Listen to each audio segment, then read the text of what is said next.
I like to go see how the professionals do it.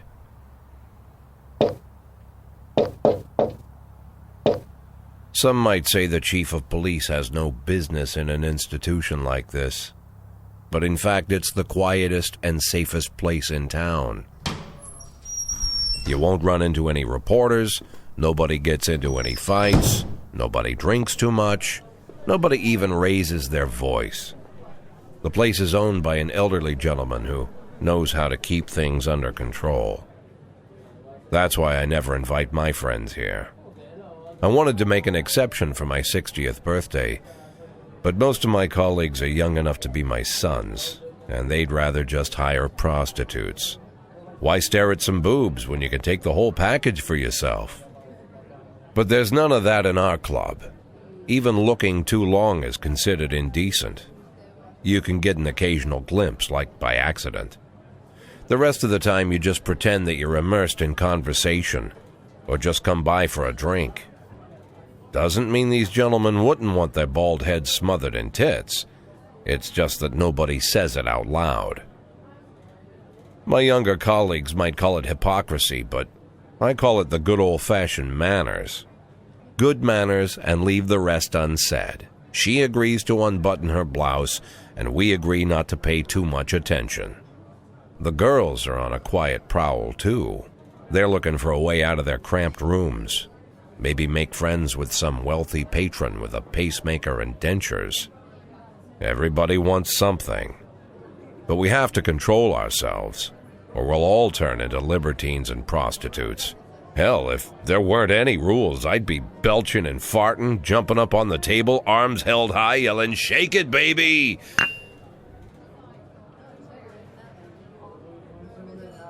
No idea how I got so barbaric.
When I was a kid, my father sometimes told me at bedtime that if I closed my eyes and didn't open them for a long time, all the demons would blow away.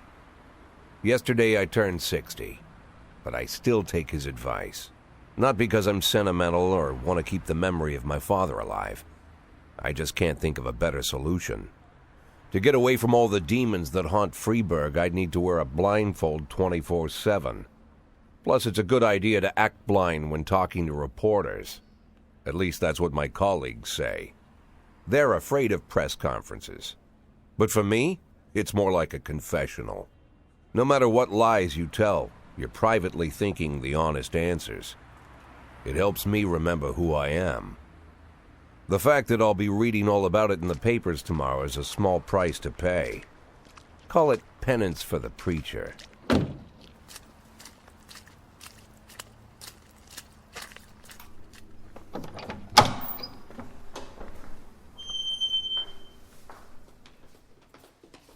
This is the first time I'm afraid of those answers my mind has given me. Not because I'm mad I'm losing my job. Though it's true, I'm mad as hell. Not because I subconsciously blame everyone else. Though I damn sure do blame them. And don't even ask me what my next move is. I can't imagine. But even that doesn't scare me. The worst thing is, I know I'm going to have to do something. And I'll be damned if I know how far I'll go. I may have a lot of vices, but predictability isn't one of them.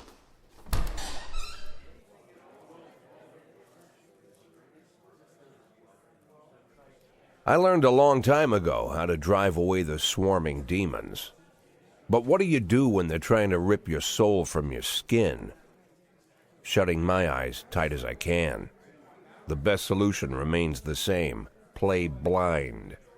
I just hope the reporters think I was blinded by the camera flash.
How's the back today, Mr. Boyd? Same as usual. How did the press conference go? You can read about it in the newspapers tomorrow. Don't let anyone in.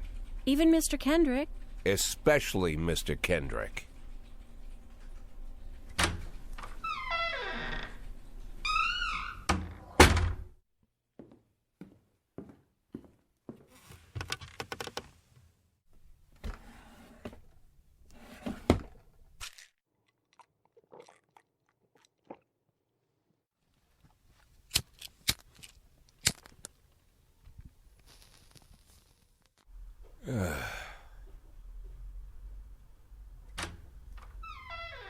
As soon as I heard the door creak, I knew what face I'd see. When I tell Emma not to let anyone in, there's only one man it could be. Rude, arrogant, no warning. That's Mayor Rogers in a nutshell. White summer shoes, white socks, white shorts, white polo shirt, and the white smile of a hungry shark. Mayor Rogers enters every room like he owns the place. Even the floorboards under his feet sound like they're creaking an apology. He never shied away from the odd corruption scheme. It's like the devil walks behind him. In the movies, the villains controlling the city play golf with the judges. Rogers plays tennis with them instead. That's about the only difference.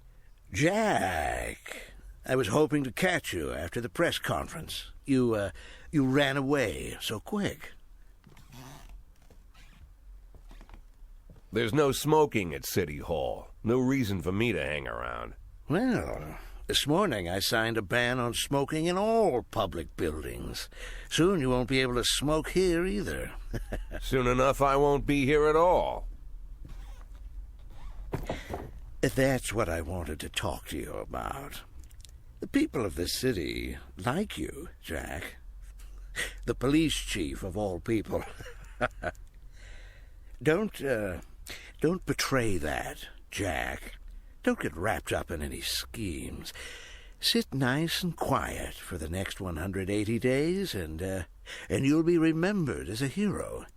That's the only thing that you still have left. Be the hero. Then how am I supposed to scrape together a retirement fund?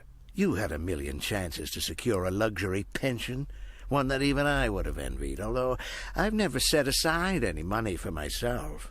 I'm not planning to retire anytime soon.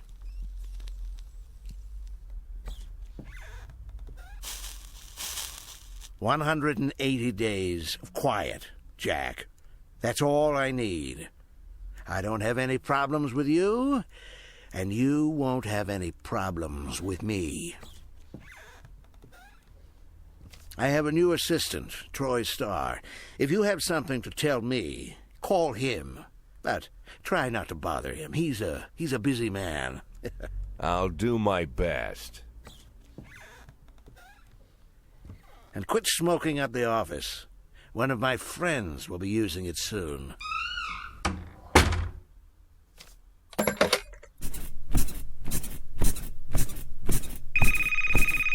Oh, I'm sorry, babe. Only the mayor has this number. Mr. Mayor? Yeah, is this Troy Starr? Yes? Go fuck yourself, Troy Starr.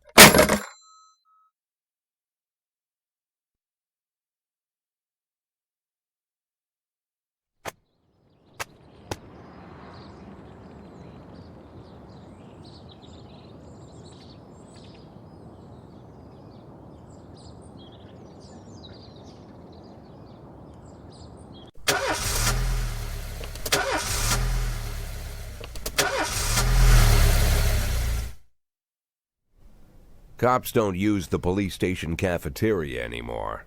There's some kind of stigma against sitting shoulder to shoulder with your partners.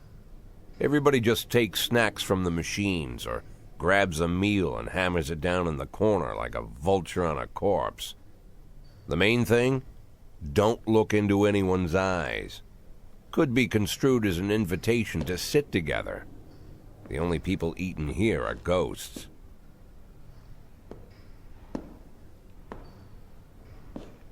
My deputy, Francis Kendrick. He recently became one of those ghosts, the subject of one of the most devastating corruption scandals in the history of Freeburg. No evidence to support the accusations, but everyone knows Kendrick's days are numbered. I need that file I asked for. Needs to be ready tonight. Francis didn't say anything, but I understood. Ghosts aren't supposed to talk. Besides, I got a feeling he was already finished.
Don't you leave me here.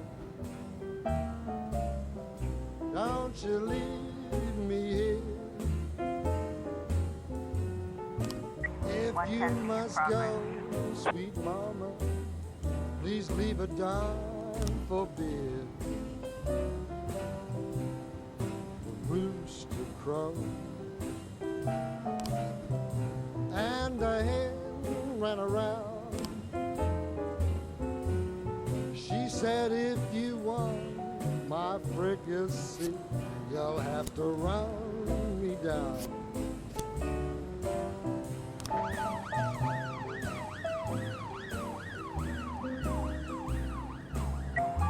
A in progress.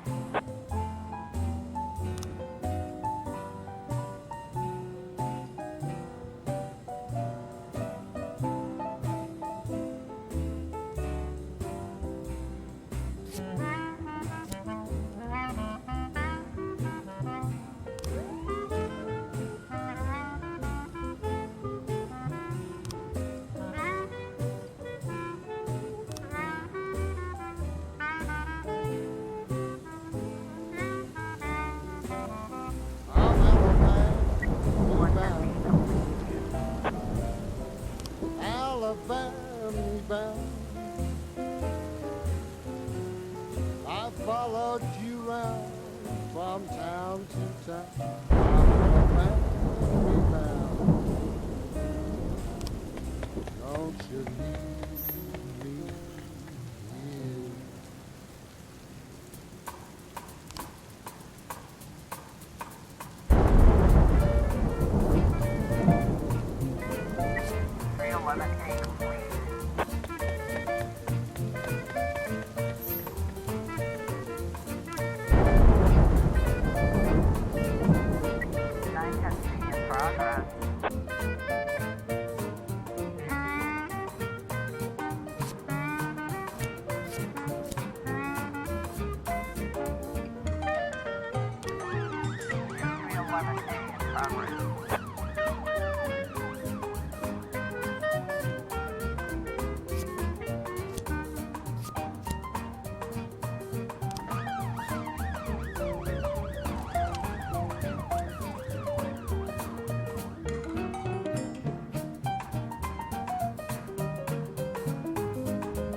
Got a situation here.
Used to be, when I asked Kendrick to stay late at the office, he liked to grumble and crack wise. Nowadays, he doesn't have the strength for it. Slumped